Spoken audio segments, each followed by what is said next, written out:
সাইয়েদনা হারুন আলাইহিস সালাম তিনি ছিলেন সাইয়্যিদিনা মুসা আলাইহিস সালামের সহোদর ভাই বা আপন ভাই। হারুন আলাইহিস সালাম ছিলেন সাইয়েদনা মুসা আলাইহিস সালামের চেয়ে বয়সে 3 বছরের বড়। আল্লাহ তাআলা সূরাতুল ফুরকানের 35 নম্বর আয়াতে ইরশাদ করেছেন, ওয়ালাকাদ আতাইনা মুসাল কিতাবা ওয়া জাআলনা মাআহু আখাহু হারুনা ওয়াসীরা। অর্থাৎ আমি মুসাকে তাওরাত কিতাব দান করেছি আর তার পাশাপাশি তার ভাই হারুনকে মুসার সহকারী হিসেবে আমি দিয়েছি, অ্যাসিস্ট্যান্ট হিসেবে দিয়েছি।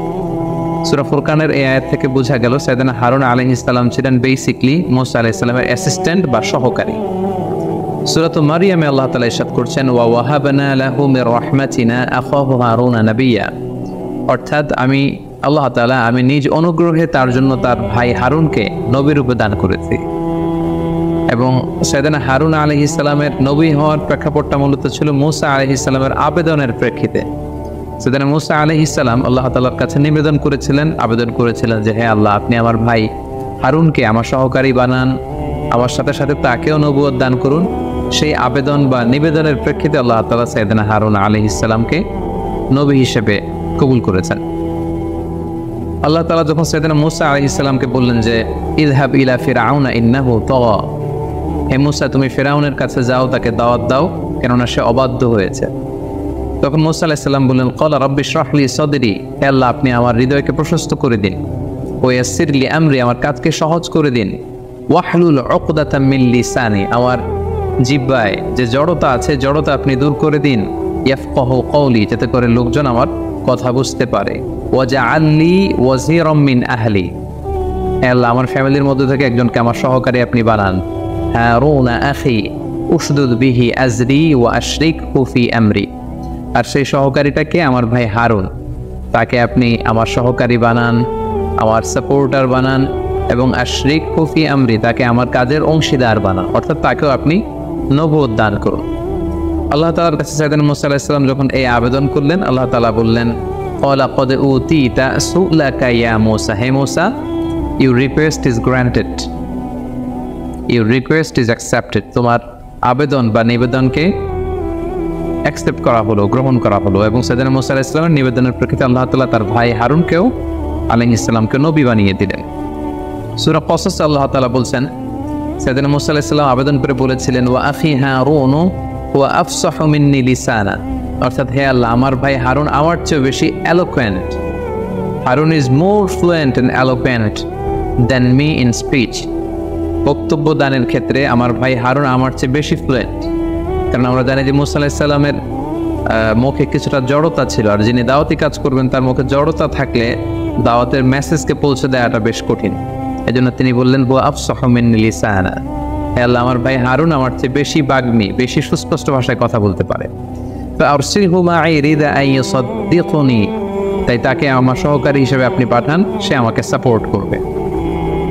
তাহলে আমরা বুঝতে পারলাম যে হারুন আলাইহিস সালাম স্বাভাবিকভাবে তিনি নবী হননি, বরং ওনার ভাই মুসা আলাইহিস সালামের আবেদনের প্রেক্ষিতে আল্লাহ তাআলা মুসা আলাইহিস সালামের সহকারী বা অ্যাসিস্ট্যান্ট হিসেবে অথবা সাপোর্টার হিসেবে তার আপন ভাই হারুন আলাইহিস সালামকে নবুয়ত দান করেছিলেন।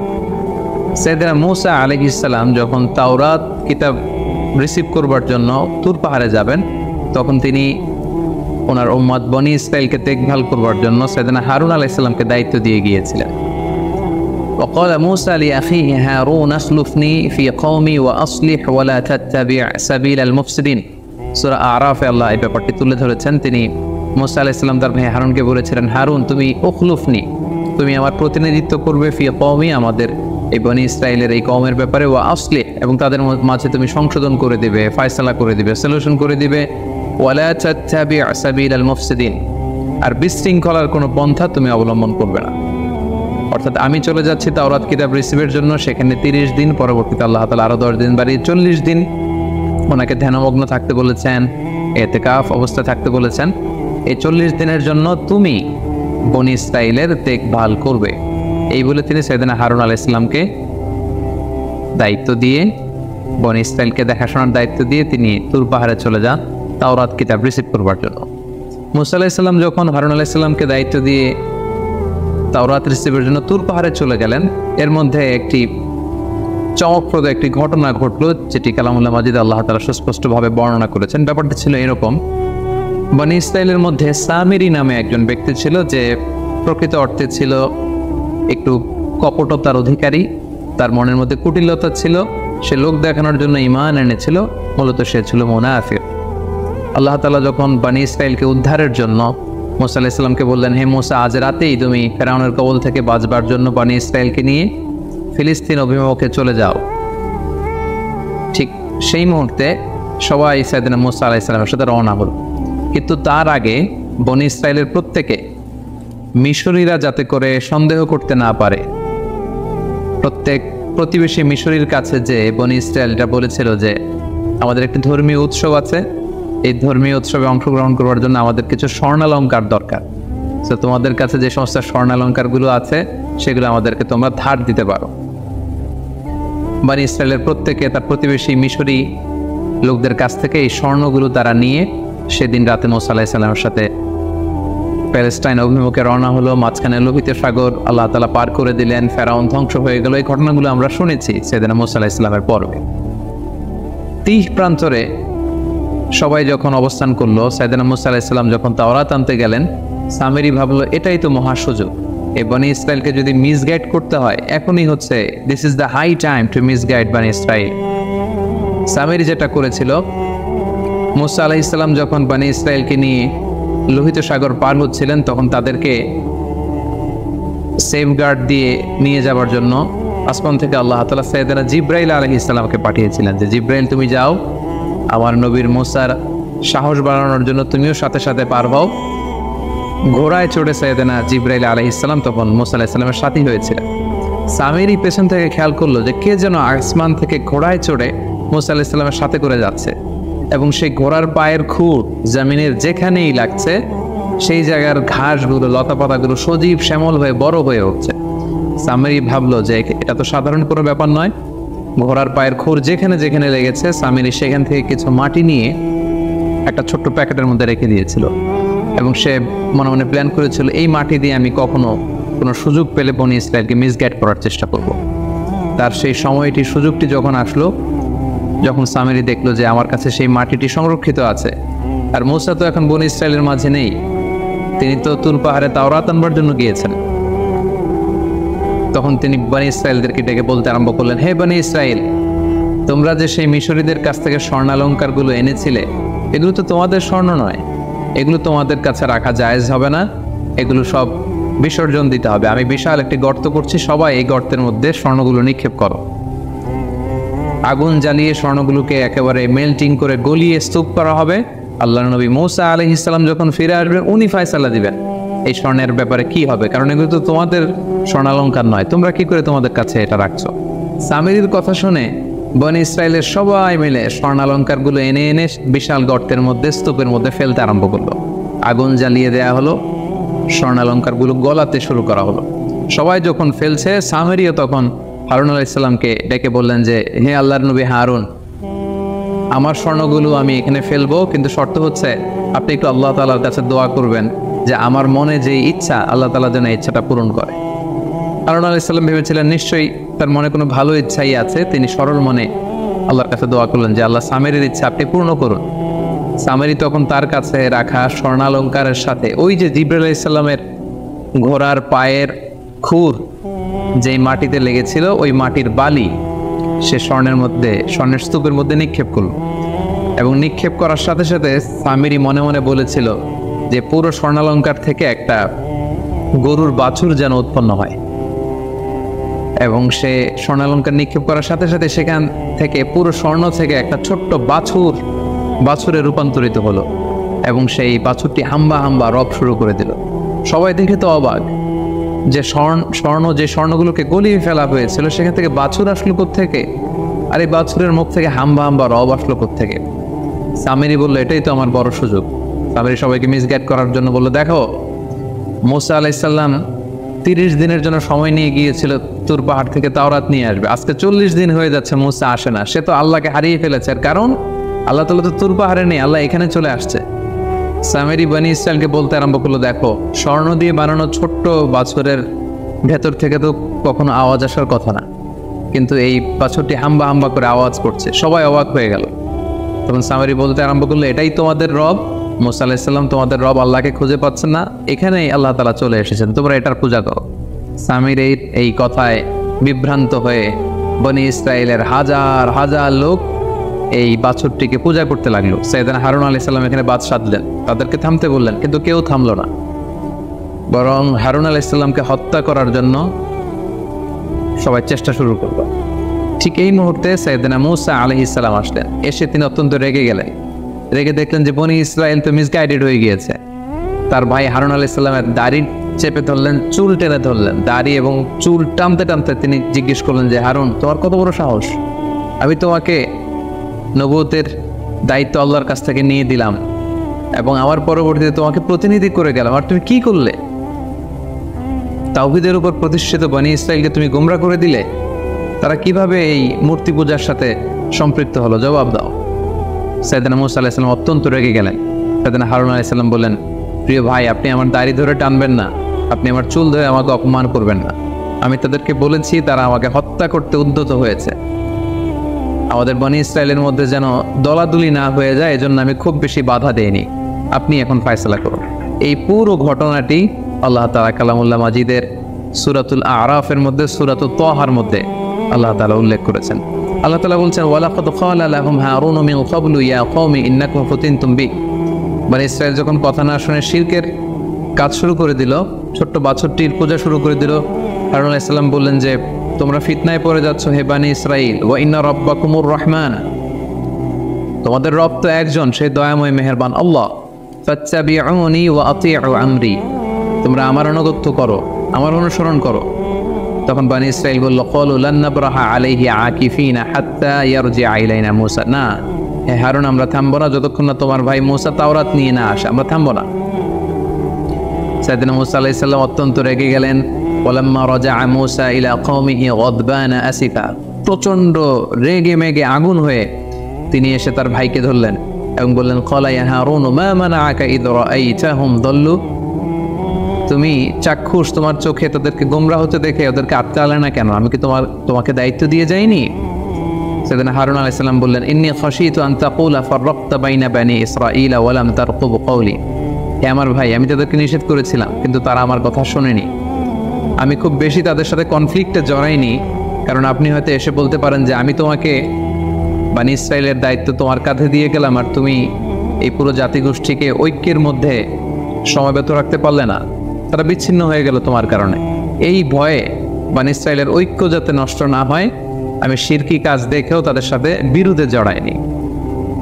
সম্মানিত সুধী, ঠিক এই প্রেক্ষাপটের মধ্য দিয়ে সামিরির এই কূটচাল এবং কূটতৎপরতার মাধ্যমে সর্বপ্রথম এই পৃথিবীতে গোবৎস পূজার এই প্রেক্ষাপটটি তৈরি হয়। এবং তারপর থেকে আমরা জানি যে পৃথিবীর নানা ধর্মে, নানা জাতিগোষ্ঠীর মধ্যে গরুর পূজা বা গরুর বাচ্চার পূজা, গোবৎস পূজার বিভিন্ন রীতি বা রেওয়াজ কিন্তু আমরা দেখি। সাইয়েদনা মূসা আলাইহিস সালাম অত্যন্ত রাগান্বিত হলেন। সামিরিকে তিনি শাস্তি দিলেন। তিনি সামিরিকে বললেন যে, হে সামিরি, তোমার জন্য আল্লাহ তাআলার পক্ষ থেকে শাস্তি হচ্ছে যে কিয়ামত পর্যন্ত তুমি বলবে লা মিসাস। অর্থাৎ কেউ যখন সামিরির কাছে যেত, সামিরির গায়ের মধ্যে হাত দিলে সামিরির গায়ের মধ্যে জ্বর চলে আসতো, অথবা সামিরি কাউকে টাচ করলে সামিরির গায়ে জ্বর চলে আসতো। সাইয়েদনা মূসা আলাইহিস সালাম সেই স্বর্ণ দিয়ে তৈরি বাছুরটিকে টুকরো টুকরো করে সাগরের মধ্যে ভস্ম করে জ্বালিয়ে ভাসিয়ে দিলেন এবং সামিরিকে বললেন যে কিয়ামত পর্যন্ত তোর শাস্তি হচ্ছে আমার এই তাওহীদের উপর প্রতিষ্ঠিত বনি ইসরায়েলের মধ্যে শিরকের বীজ রোপণের কারণে, শির ছড়িয়ে দেওয়ার কারণে তোমার জন্য শাস্তি হচ্ছে। কিয়ামত পর্যন্ত তুমি বলবে লা মিসাস। সে কারোর সাথে বসতে পারতো না, কারোর সাথে উঠতে পারতো না, কারো গায়ের সাথে সামিরির গা লাগলেই সামিরির গায়ে জ্বর চলে আসতো। সামিরি কাউকে টাচ করলেও তার গায়ে জ্বর চলে আসতো। মৃত্যুর আগ পর্যন্ত এই শাস্তি আল্লাহ তাআলা সামিরির জন্য অবধারিত করেছিলেন। এবং যারা সামিরির সাথে একাত্মতা পোষণ করে বনি ইসরায়েলের মধ্যে শিরকে উস্কে দিয়েছিলেন, তাদেরকে আল্লাহ তাআলা মৃত্যুদণ্ড দিয়েছেন। এবং আল্লাহ তাআলা যারা সামিরির কথায় কান দিয়ে শিরকে লিপ্ত হয়েছিল তাদেরকে মৃত্যুদণ্ডের শাস্তি দিয়েছিলেন। আল্লাহ তাআলা বলেছেন, ফাকতুলু আনফুসাকুম, তোমরা নিজেরা নিজেদেরকে হত্যা করো। এই হত্যার মধ্যে দিয়ে এই পৃথিবীতে তোমাদের প্রায়শ্চিত্ত হবে এবং এই পৃথিবীতে তোমাদের এই শাস্তি দেয়া হলো। সম্মানিত শুধু ঠিক এইভাবে সাইয়েদনা মূসা আলাইহিস সালামের অনুপস্থিতিতে সাইয়েদনা হারুন আলাইহিস সালামকে যখন দায়িত্ব দিয়ে মুসা আলাইহিস সালাম তাওরাত কিতাব আনতে গিয়েছিলেন, ঠিক তখন বনী ইসরাইলের মধ্যে সর্বপ্রথম গোবৎসের পূজায় পৃথিবীতে শুরু হয়। সম্মানিত সুধী, গত পর্বে আমরা মুসা আলাইহিস সালামের ব্যাপারে বিস্তর আলোচনা শুনেছিলাম।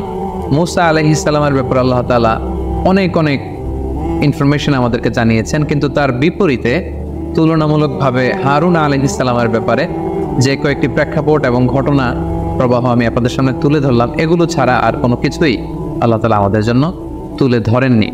তাই আমরা সরাসরি এখন হারুন আলাইহিস সালামের সংক্ষিপ্ত জীবনী থেকে আমাদের জন্য কি কি শিক্ষা রয়েছে সেদিকে চলে যাব। প্রথম যে লেসনটি আমরা হারুন আলাইহিস সালামের জীবনী থেকে পাই সেটা হচ্ছে দাওয়াতি কাজে বাগ্মিতা খুব জরুরি। যারা দাওয়া অ্যাক্টিভিটির সাথে জড়িত তাদের ফ্লুয়েন্সি থাকতে হয় মুখে, তাদের খুব এলোকোয়েন্ট হতে হয়, ফ্লুয়েন্ট হতে হয়। কারণ মুসা আলাইহিস সালামের মুখে জড়তা থাকার কারণে তিনি আল্লাহকে বললেন, আল্লাহ আপনি যে ফেরাউনের কাছে যে আমাকে দাওয়াত দিতে বলছেন, এত বড় রাজা, এত বড় কিং, তার আশেপাশে তার সভাসদবর্গ, তার সৈন্য সামন্ত, এই বিশাল রাজ দরবারে যে আমার তো মুখে জড়তা, আমি কি করে এই সুন্দর করে তাওরাতের কথা আমি পৌঁছাবো? আমার মুখের জড়তার কারণে আমার কথা তো হয়তো ফেরাউন বুঝবে না। এজন্য আল্লাহ তাআলার কাছে তিনি আবেদন করেছিলেন যে আখি হারুন আফসাহু মিন্নি লিসানা, আমার চেয়ে আমার ভাই আরো বেশি সুন্দর গুছিয়ে কথা বলতে জানে, আমার চেয়ে আমার ভাই আরো বেশি ফাসিহ, অর্থাৎ খুবই বাগ্মী, এলোকোয়েন্ট, ফ্লুয়েন্ট, তার মুখে কোনো জড়তা নেই। সো আল্লাহ তাআলা মুসা আলাইহিস সালামের এই নিবেদনের প্রেক্ষিতে হারুন আলাইহিস সালামকে নবী বানিয়েছিলেন। এতে করে আমরা যেটা বুঝতে পারি, যিনি দাওয়াতি কাজ করবেন তার মুখে জড়তা থাকতে পারবে না। তিনি কথা খুব সহজ ভাষায়, সহজভাবে তার শ্রোতাদের কাছে উপস্থাপন করতে হবে। এই ফ্লুয়েন্সিটা খুবই জরুরি। এজন্য যারা দাঈ তাদেরকে বাগ্মী হতে হয়। একজন অনেক জ্ঞান রাখেন কোরআনের, হাদিসের, কিন্তু তিনি মানুষের সাথে কথা বলতে জানেন না, মানুষের কাছে কোনো বিষয়কে উপস্থাপন করতে পারেন না, তাহলে তো আসলে তাকে দিয়ে দাওয়া কাজ হবে না। তাহলে এই বিষয়টা আমরা শিখতে পারলাম যে যিনি দাঈ ইলাল্লাহ হবেন তার মধ্যে বাগ্মিতার গুণ থাকা আবশ্যক। দ্বিতীয় যে শিক্ষাটি আমরা পাই সেটি হচ্ছে এই পৃথিবীতে শিরকের চেয়ে বড় কোনো পাপ নেই। শিরকের পাপ হচ্ছে সবচেয়ে বড় পাপ, এবং এই পৃথিবীতে কোনো নবী আল্লাহর সাথে শিরক করাকে কিন্তু কখনো প্রশ্রয় দেননি বা বরদাস্ত করেননি। এর কারণ হচ্ছে আল্লাহ তাআলা সব মাফ করলেও শিরকের গুনাহ মাফ করেন না। ইন্নাল্লাহা লা ইয়াগফিরু আইয়ুশরাকা বিহি ওয়া ইয়াগফিরু মা দুনা যালিকা লিমান ইয়াশা। আল্লাহ তাআলা চাইলে সব গুনাহকে ক্ষমা করে দিতে পারেন, কিন্তু তিনি নিজেই ঘোষণা করেছেন যে তিনি শিরকের গুনাহকে কঠিনকালেও ক্ষমা করেন না। এবং সাইয়েদনা মুসা আলাইহিস সালাম যে হারুন আলাইহিস সালামের উপর রেগে গিয়েছিলেন, তার আপন ভাইয়ের চুল ধরে টেনেছিলেন, দাড়ি ধরে টান মেরেছিলেন, রেগে গিয়েছিলেন, এটার কারণ কিন্তু দুনিয়াবি কোনো কারণে নয়। একমাত্র কারণ ছিল যে বনী ইসরাইলের লোকেরা তাওহীদকে ছেড়ে দিয়ে শিরকের সাথে জড়িয়ে পড়েছিল, শিরকের সাগরে তারা গা ভাসিয়ে দিয়েছিল। আর প্রকাশ্য শিরক হতে দেখে একজন নবী সেটা বরদাস্ত করতে পারেন না। যেন পৃথিবীর কোনো নবী শিরককে প্রশ্রয় দেননি, বরং শিরকের মূলোৎপাটন করে তাওহীদের বীজ বপন করবার জন্যই কিন্তু পৃথিবীতে নবীদের আগমন ঘটেছে। 3 নম্বরে যে শিক্ষাটি আমরা পাই সেটা হচ্ছে মর্যাদায় বড় বনাম বয়সে বড়, দুটা কিন্তু এক বিষয় নয়। একটা হচ্ছে বয়স হওয়া আর একটা হচ্ছে বড় হওয়া। এটা বাধ্যতামূলক নয় যে কেউ বয়সে বড় হলে তিনি মর্যাদায়ও বড়, এমনটা নাও হতে পারে। যার প্রমাণ হিসেবে কিন্তু আমরা দেখতে পাই যে হারুন আলাইহিস সালাম ছিলেন বয়সে বড়, মুসা আলাইহিস সালামের 3 বছরের বড়। মুসা আলাইহিস সালাম ছোট, কিন্তু মুসা আলাইহিস সালামের মর্যাদা ছিল বেশি। হারুন আলাইহিস সালাম বয়সে বড়, কিন্তু মর্যাদায় ছিলেন তিনি ছোট। তার সুন্দর প্রমাণ আমরা সাহাবাদের মধ্যেও দেখতে পাই। আল্লাহ রাসূল সাল্লাল্লাহু আলাইহি ওয়াসাল্লামের চাচা আব্বাস ইবনে আব্দুল মুত্তালিবকে একবার জিজ্ঞেস করা হয়েছিল যে আনতা আকবার আম রাসূলুল্লাহ সাল্লাল্লাহু আলাইহি ওয়াসাল্লাম, হে রাসূল সাল্লাল্লাহু আলাইহি ওয়াসাল্লামের চাচা, কে বড়, আপনি বড় নাকি রাসূল সাল্লাল্লাহু আলাইহি ওয়াসাল্লাম বড়? তো যিনি জিজ্ঞেস করেছিলেন ওনার ইচ্ছে ছিল যে আসলে বয়সে কে বড় এটা জানা। তো আব্বাস ইবনে আব্দুল মুত্তালিব উনি বলবেন যে আমি বড় বয়সে, এটা ওনার পছন্দ হচ্ছিল না। এটা কেমন উনি ভাবছিলেন যে এটা কিছুটা দাম্ভিকতা বা বেয়াদবি হয়ে যেতে পারে। তখন তিনি চমৎকার একটি হাম্বল ওয়েতে একটা উত্তর দিয়েছিলেন। তিনি বলেছিলেন হুয়া আকবর মিন্নি, রাসূল সাল্লাল্লাহু আলাইহি ওয়াসাল্লাম আমার চেয়ে বড়। কারণ রাসূলুল্লাহ সাল্লাল্লাহু আলাইহি ওয়াসাল্লামের চেয়ে বড় হতে পারে পৃথিবীতে এমন কেউ নেই, তার চেয়ে বড় হওয়া সম্ভব নয়। তিনি উত্তরে বলেছিলেন হুয়া আকবর মিন্নি, রাসূল সাল্লাল্লাহু আলাইহি ওয়াসাল্লাম আমার চেয়ে বড়, ওয়া আনা উলিদতু ক্বাবলা, কিন্তু আমি জন্মেছি আগে। সুবহানাল্লাহ, কতটা বিনয় তারা পেশ করেছেন। কতটা বিনয় তারা দেখিয়েছেন তাদের কথায়, তাদের আচরণে। তিনি বলেছেন রাসূল সাল্লাল্লাহু আলাইহি ওয়াসাল্লাম বড়, কিন্তু আমি জন্মেছি আগে। এতে করে আমরা বুঝতে পারি বয়সে কেউ বড় হলে মর্যাদায়ও সে বড় হবে, এমনটা নাও হতে পারে।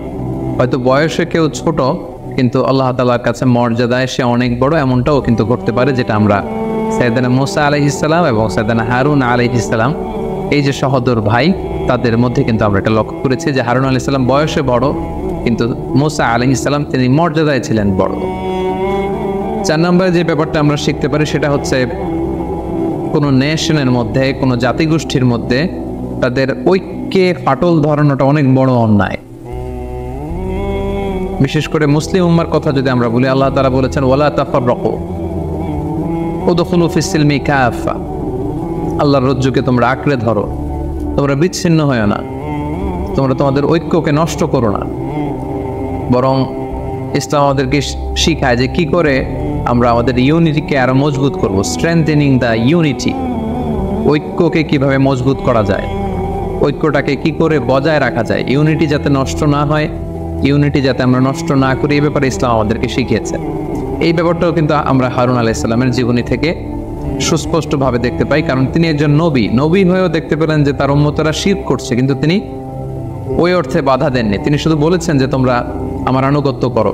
কিন্তু তারা যখন হারুন আলাইহিস সালামের কথা শোনেননি, হারুন আলাইহিস সালাম তখন তার নিজের অনুসারীদেরকে নিয়ে তাদের উপর ঝাঁপিয়ে পড়েননি বা আক্রমণ করেননি, অথবা সরাসরি কোনো কনফ্লিক্টে যাননি। কেন যাননি? তিনি ভেবেছিলেন আমি শিরক থেকে তাদেরকে বাঁচাতে না পারলেও আমি জাতিগোষ্ঠীর ঐক্যটা ধরে রাখি, ইউনিটি যাতে নষ্ট না হয়। কারণ আমার ভাই এসে যদি দেখে যে বানি ইসরাইল এমনিই শততা বিভক্ত জাতি, তাদের মধ্যে 12টা গোষ্ঠী ছিল, তারা যদি বিভিন্ন ভাগে ভাগ হয়ে যায়, এটা সবচেয়ে বড় সমস্যা হবে। বরং সাময়িক সময়ের জন্য তারা শিরক করলেও ওনার আত্মবিশ্বাস ছিল যে আমার ভাই মুসা যখন ফিরে আসবে, ওনার আগমনে, ওনার অ্যারাইভালে, ওনার ব্যক্তিত্বের কারণে, ওনার আদেশের কারণে সব আবার ঠিক হয়ে যাবে। তাই আমি তাদেরকে শিরক থেকে বাঁচাতে না পারলেও ইউনিটিটা ধরে রাখি। সুবহানাল্লাহ বিহামদি। আর আমরা মুসলিম হয়েও আরেক মুসলিম ভাইকে কাফের ফতোয়া দিই, মুসলিম হয়েও আরেকজনকে ইহুদি নাসারার দালাল বলি।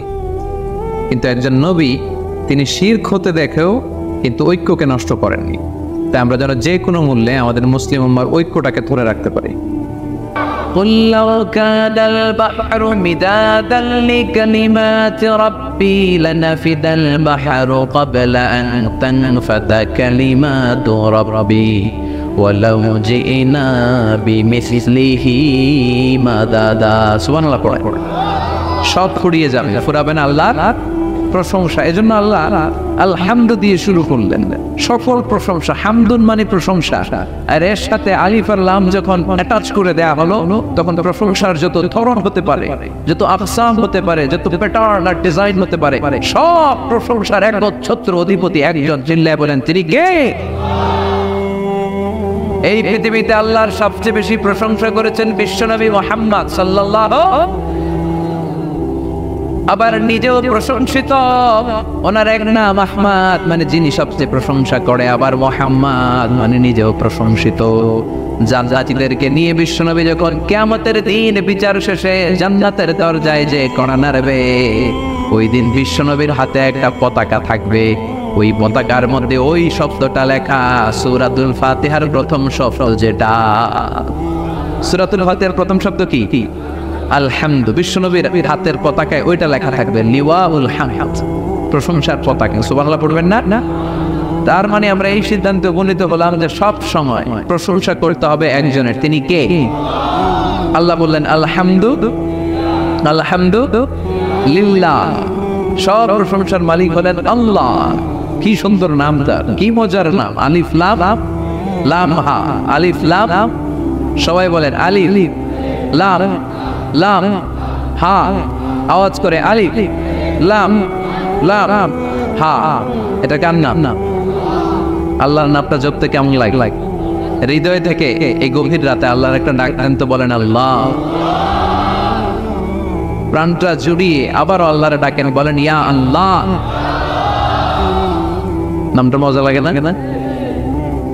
আল্লাহ বলেন হুয়াল আউয়াল ওয়াল আখির ওয়াল যাহির ওয়াল বাতিন, তিনি প্রথম, তিনি শেষ, তিনি প্রকাশ্য, তিনি গোপন। সুবহানাল্লাহ। তার মানে প্রথমে কে? শেষে কে? প্রথমে আল্লাহ আল্লাহ, শেষেও আল্লাহ আল্লাহ, আকাশে আল্লাহ আল্লাহ, জমিনে আল্লাহ আল্লাহ। সবাই পড়ে, প্রথমে আল্লাহ আল্লাহ, শেষেও আল্লাহ আল্লাহ, আকাশে আল্লাহ আল্লাহ, জমিনে আল্লাহ আল্লাহ। নিখিল জাহান গায়ে গুণগান তার নামে গায়, আমরাও গাহি তাআলা হামদে বারি তাআলা, হামদে বারি তাআলা, হামদে বারি তাআলা। সুবহানাল্লাহ পড়ে। আলহামদুলিল্লাহ, সকল প্রশংসার মালিক কে? আল্লাহ বললেন সকল প্রশংসার মালিক হলাম আমি, আর আমি হলাম রব্বিল আলামিন, জগৎ সমূহের রব। আল্লাহর আরেক নাম হলো রব। আল্লাহর আরেক নাম কি? কবরের প্রথম প্রশ্ন কি? তোমার রব, তোমার রবকে। আমাদের উত্তর কি? আমরা বলবো আল্লাহ আমারে রব, আল্লাহ আমারে রব। দমে দমে তন মনে তারি অনুভব, আল্লাহ আমারে রব। তোমার দুনিয়াতে আমি যেদিকে তাকাই, অথই নিয়ামতে ডুবে আছি সবাই। পাখালির গানে শুনি তাসবিহ কল রব, তাসবিহ কল রব, আল্লাহ আমারে রব।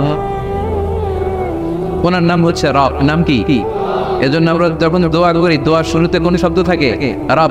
রব্বানা যালামনা আনফুসানা ওয়া ইন লাম তাগফির লানা ওয়া তারহামনা লানাকুনান্না মিনাল খাসিরিন। রব্বানা আতিনা ফিদ দুনিয়া হাসানাতাও ওয়া ফিল আখিরাতি হাসানাতাও ওয়া কিনা আযাবান নার। মুসা আলাইহিস সালামের জিহ্বা দিয়ে কথা বের হয় না, উনি দোয়া করলেন রব্বি ইশরাহলি সাদরি ওয়া ইয়াসসিরলি।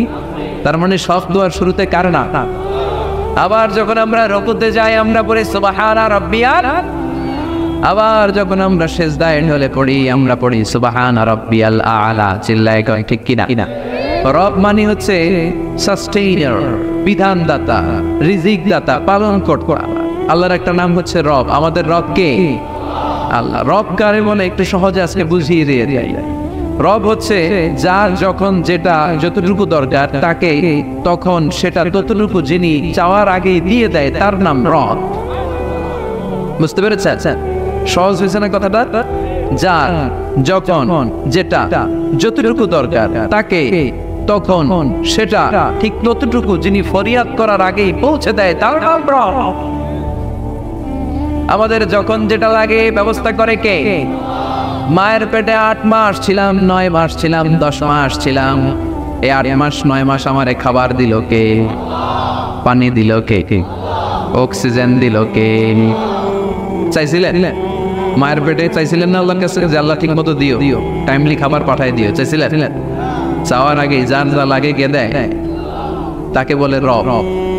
আবার মায়ের পেট থেকে দুনিয়ায় আসলেন, আমার মায়ের জরায়ুর সাথে আমার নানের একটা কানেকশন, একটা লাইন, ওই লাইন দিয়ে আল্লাহ 9 মাস যাবত আমারে পানি দিলেন, খাবার দিলেন, অক্সিজেন দিলেন।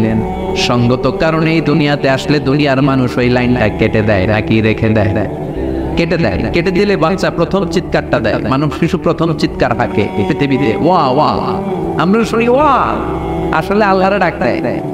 আল্লাহরে ডেকে বলে মাবুদ, খাবারের, অক্সিজেন আর পানির একটা মাত্র লাইন ছিল, চিল্লায় বলেন কয়টা? দেখো দুনিয়ার মানুষ কত নিষ্ঠুর। আসার সাথে সাথে কারোর সাথে আমার শত্রুতা নাই, জমি নিয়ে মারামারি নাই, কিলাকিলি নাই, একটা মাত্র খাবারের লাইন দিয়ে 10 মাস বেঁচেছিলাম। মানুষগুলো নিষ্ঠুর, খাবারের একটা লাইন কেটে দিল, এখন খাবো কি? আল্লাহ বলেন বললাম যে আল্লাহ 10 মাস ধরে মায়ের পেটে খাওয়ালাম, ওই আল্লাহ এখনো আছে না নাই? একটা লাইন ছিল মায়ের নারের ভেতরে, খাবারের একটা লাইন। চিন্তা নাই, কষ্ট নাই, দুঃখ নাই। একটা খাবারের লাইনের বদলে আজ থেকে তোর মায়ের বুকের ভেতরে খাবারের 2টা লাইনের ব্যবস্থা করে দিলাম। চাইছিলেন যে আল্লাহ আসার সাথে তো আমার লাইন কেটে দিবে, খানা কিন্তু রেডি রেখে না? চাইছিলেন না সবাই? চাওয়ার আগে যার যা লাগে যিনি দিয়ে দেয় তার নাম। তাফসীর বুঝতে পারছেন? এরপরে মায়ের দুধ খেতে লাগলাম। মায়েরা গভীর রাত মাইকের সাউন্ড যাদের কানে যায়, বুকের দুধ খাওয়াবেন ছেলে মেয়েদের। বাচ্চা ডেলিভারি হওয়ার পরেই মায়ের মুখে যে দুধটা আসে এটার বলে শাল দুধ। এটা আল্লাহর পক্ষ থেকে বাচ্চার জন্য প্রাকৃতিক টিকা। সুবহানাল্লাহ কবেন না? আমরা হসপিটালে যে টিকা দেই 5টা 7টা, প্রথম টিকাটা আল্লাহ ফ্রি দিয়ে দিয়েছে। বাচ্চাদের গ্রোথ হবে না যদি না খাওয়াবেন। সব মায়েরা খাওয়াবেন।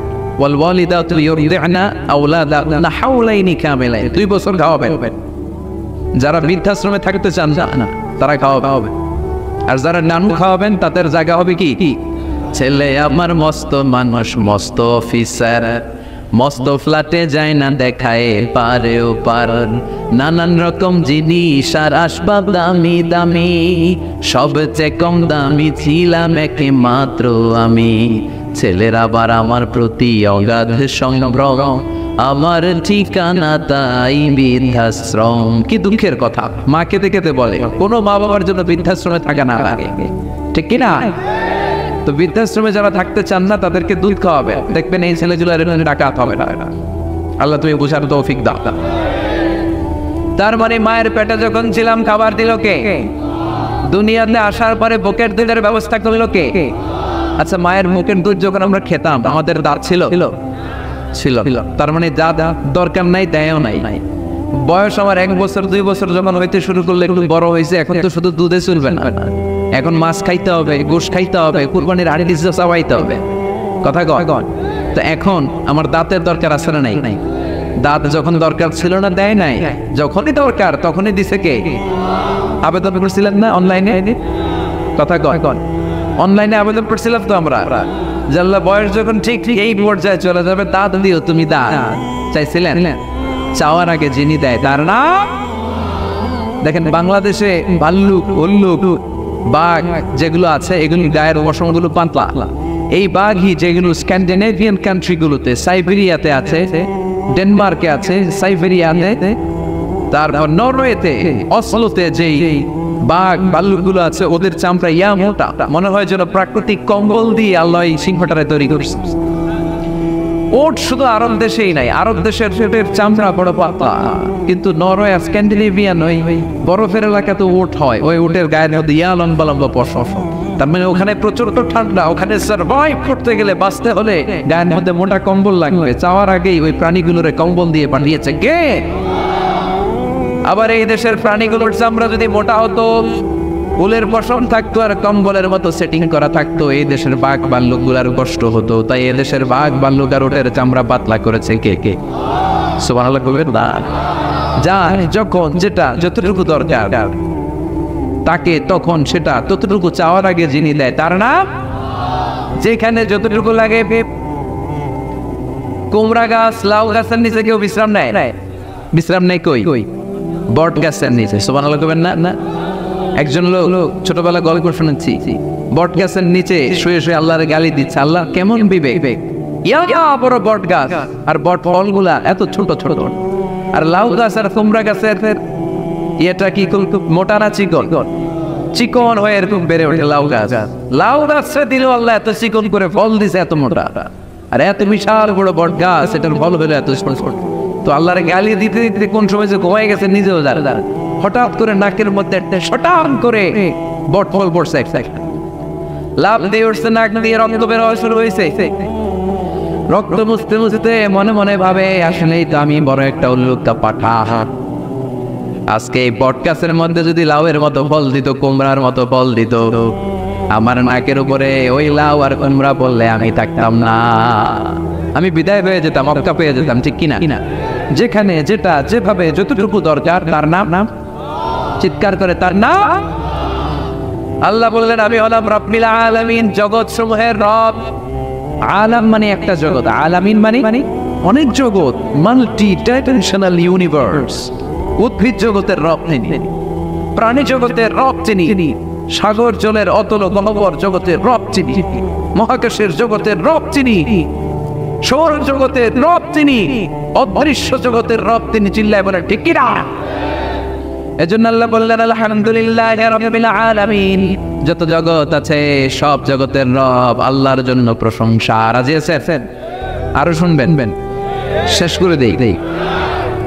আর রহমানুর রহিম, তিনি দয়ার সাগর, তিনি দয়ালু, তিনি মায়াবী, তার মায়ার শেষ নাই, তার দয়ার শেষ নাই, তিনি দয়ার সাগর।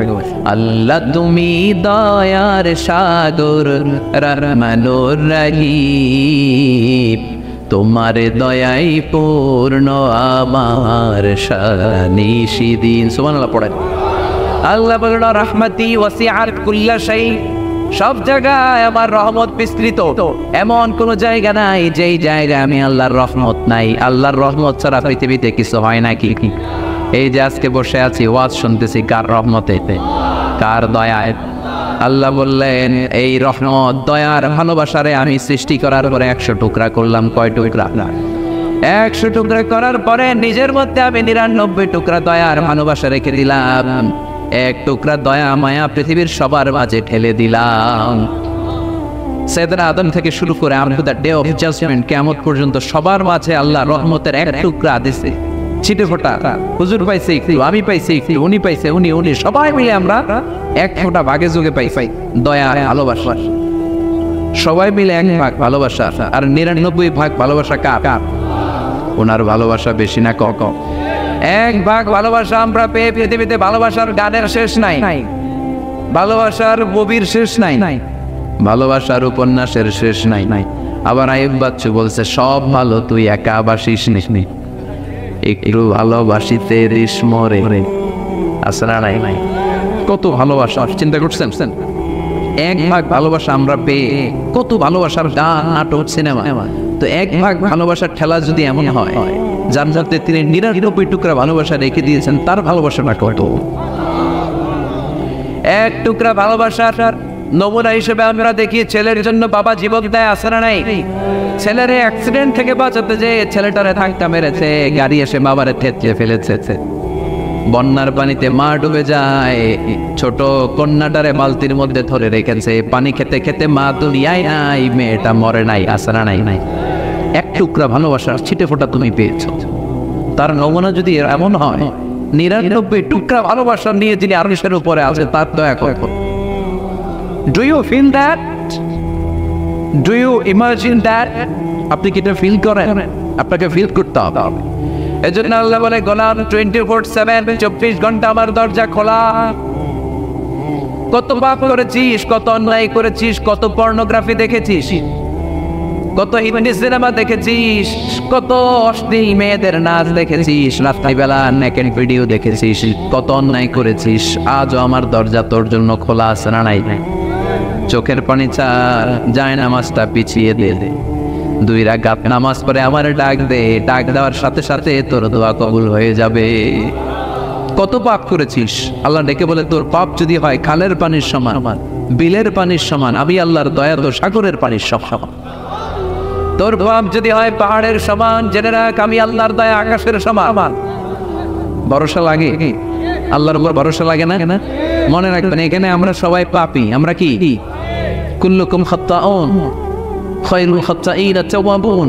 সবাই পাপী, কিন্তু সবচেয়ে ভালো পাপী ওই পাপী যেই পাপী পাপ করার পরেই তওবা করে। তওবা করতে রাজি আছেন তো?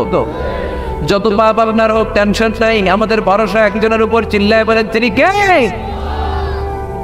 বনি ইসরাইলের এক আবেদ 100 বছর ইবাদত করেছে, কিয়ামতের দিন আল্লাহ খুশি হয়ে বলবেন ও আল্লাহর ওলি, উদখুলিল জান্নাতা বিরাহমাতি, go to the paradise with my mercy. আমার দয়া আর ভালোবাসায় জান্নাতে ঢুকো।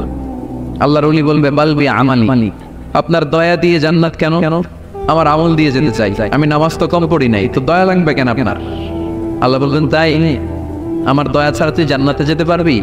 কি আমল করেছিস তুই? মেকে ক্যালকুলেশন, চল একটা হিসাব করি। তোর শত শত বছরের তাহাজ্জুদ গুলারে 1 পাল্লায় রেখে দে।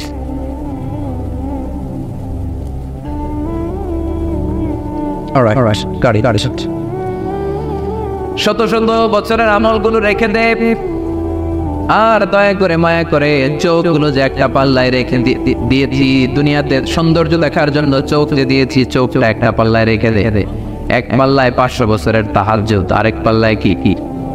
এই 2টি চোখ দিয়েছি বলে দেখো যে কত অপরূপ নয়না ভিরা, খেতে খামারের জুড়াই জ্বালা বিধুর ধূপ তোমার দেয়া চোখের শুকুর জানাবো তারে ভাষা কই যতই দেখি ততই যেন পলক ছাড়া চেরই সুবহানাল্লাহ পড়েন চোখের এক পাল্লায় চোখ রাখা হবে আরেক পাল্লায় 500 বছরের তাহাজ্জুদ রাখা হবে ওজন দেওয়ার পরে দেখা যাবে মুহূর্তের মধ্যে চোখের পাল্লা ভারী হয়ে গেছে আল্লাহ বলেন এবার হিসাব করলে তুই জাহান্নামে যাবি go to the hell fire জাহান্নামে যা আল্লাহ মাফ চাই তো চাই জাহান্নামে আমি উঠতে পারবো না মাফ করে দেন আমি বুঝি না আপনার দয়া রহমত ভালোবাসা ছাড়া কোশ্চিন কাল কারো জান্নাতে ঢোকা সম্ভব এজন্য আল্লাহ বলেন আমি রহমান আমি রহিম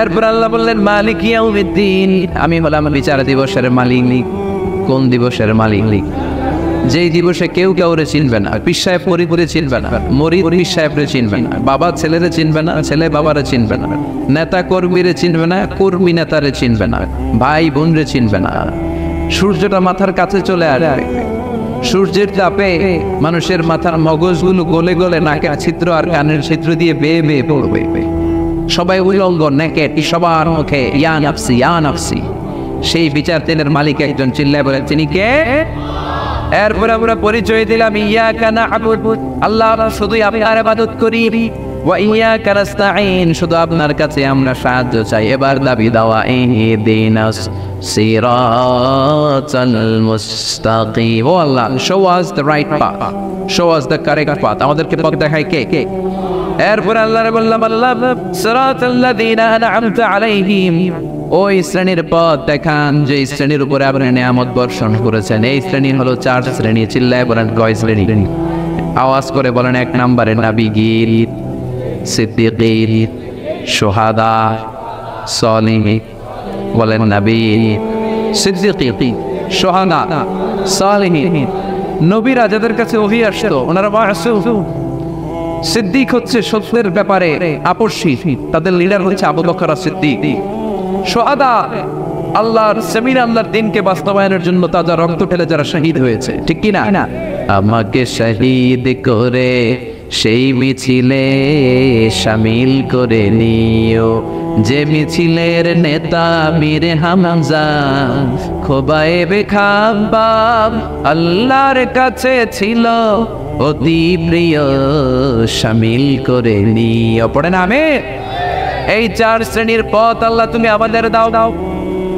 গায়রিল মাগদুবি আলাইহিম ওয়ালাদ-দাল্লিন 2 শ্রেণীর পথ থেকে আমরা পানা চাই এক হলো গায়রিল মাগদুবি আলাইহিম যাদের উপর তোমার রাগ তোমার গোসা তোমার ক্রোধ লানত প্রাপ্ত ইহুদি জাত থেকে আমরা পানাহ চাই ওয়ালাদ-দাল্লিন ভ্রষ্ট যারা নাসারা সব মুফাসসিররা একমত যে আল মুরাদুবি আল মাগদুবি আলাইহিম আল ইয়াহুদ ওয়াল মুরাদু বিদ-দাল্লিন আন-নাসারা সব মুফাসসিররা পৃথিবীতে একমত যে মাগদুব আলাইহিম দ্বারা বোঝানো হয়েছে ইহুদিদের পৃথিবীর সবচাইতে টেরা জাতি আছে নিজেদের 70,000 নবীকে নিজেরা জবাই করেছে রাজবলে পড়বেন না বিশ্ব নবীকে হত্যার ষড়যন্ত্র করেছে ছাগলের গোশতের মধ্যে বিষ মাখিয়ে আমার বিশ্ব নবীরে খাওয়াতে চেয়েছে এমনকি বিশ্ব নবী ইন্তেকালের পর বিশ্ব নবীর লাশ মোবারক চুরির ষড়যন্ত্র করেছে এরা সবচেয়ে বড় সুদখোর সবচেয়ে বড় মুনাফিক সবচেয়ে বড় বারবার এই জাতিটার নাম হচ্ছে ইহুদি এইডসের ছড়াছড়ি পৃথিবীতে ছড়িয়েছে ওরা বম্বিং হামলা বোমা হামলা কারে বলে ককটেল ফুটানো গ্রেনেড হামলা পৃথিবীবাসী জানতোই না ওরা শিখিয়েছে বিমান কেমন করে পাইলটকে হাইজ্যাক করে ছিনতাই করতে হয় ওরা শিখিয়েছে এজন্য ওদের সাথে মুসলমানদের কোনো সম্পর্ক নাই চিল্লায় বলেন ঠিক কি না এরপরে ওয়ালাদ-দাল্লিন যারা ভ্রষ্ট পথভ্রষ্ট ঈসা আলাইহিস সালাম রে মানতে মানতে আল্লাহর ছেলে বলে দাবি করে ওই নাসারাদের থেকেও আমরা পানাহ চাই ঠিক কি না এই সুন্দর প্রার্থনা যখন আমরা করলাম এখন আমিন বলার দরকার আছে না নাই আওয়াজ করে পড়ে না আমিন